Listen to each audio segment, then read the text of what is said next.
Hello, everybody. Good Wednesday afternoon. It's time for another look at the results from the pass rush in the most recent Seahawks game. And it is Pass Rush Friday, except we are doing it on a Wednesday.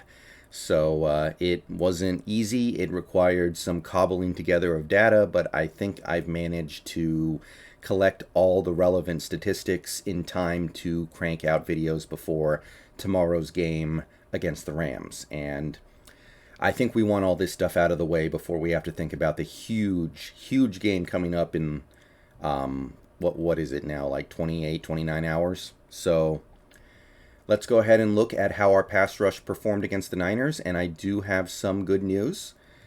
It isn't all good, but it is mostly good. And the overall summation of what we got from the pass rush against the 49ers was good. So 2 sacks, it doesn't look that impressive. But to my eye, we were getting constant pressure on Trey Lance in that second half, and honestly, a decent amount, an okay amount in the first half on Jimmy Garoppolo. So I think that this game was a positive step. However, we did get to play most of our snaps against Trey Lance. And rookies get pressured more because they hold on to the ball too long. So this needs to be something that sustains itself over a few games before I believe these guys have turned it around. But let's talk about how they actually did against the Niners. The defensive end crew actually did great. Carlos Dunlap got credited for 3 pressures against the Niners. I think he was held on all 3 of them and couldn't draw a flag to save his life. So, what are you going to do sometimes?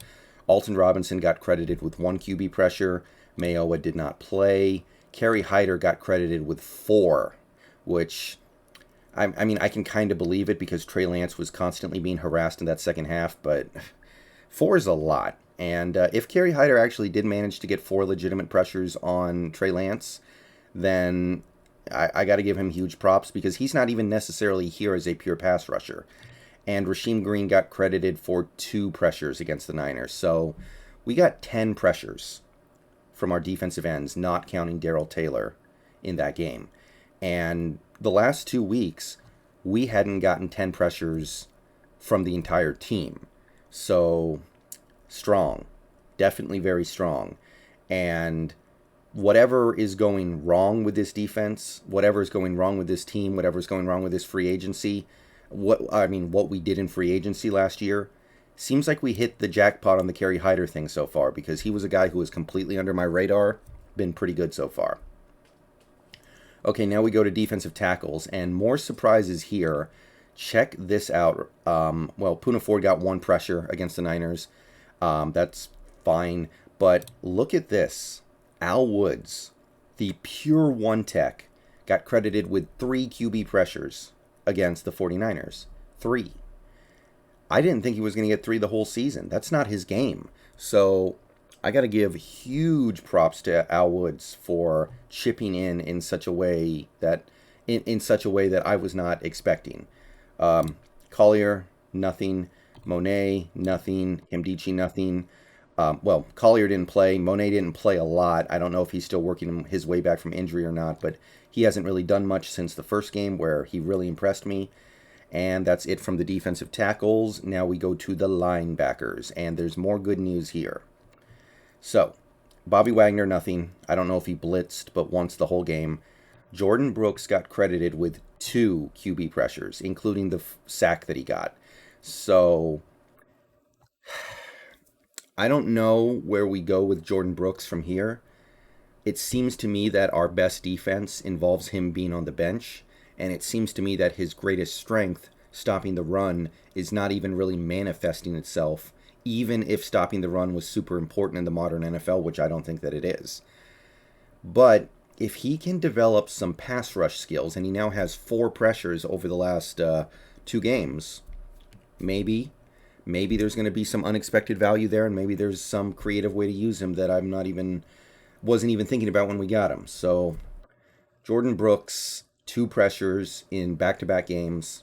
I like it, and if he keeps it up, I'm gonna I'm gonna start to envision maybe a different plan a different path forward for Jordan Brooks this year. And Darrell Taylor, who had a sack of his own against the Niners, also got credited with 2 pressures. So he's got 5 on the season now, meaning he is well on pace to easily pass my expectations for him this year. And I've said enough positive things about Taylor, but one thing that I think cannot be missed, and I'm not saying that anybody on this team isn't giving effort, I think most of them are, but Darrell Taylor is a guy who constantly impresses me with how he gives maximum effort.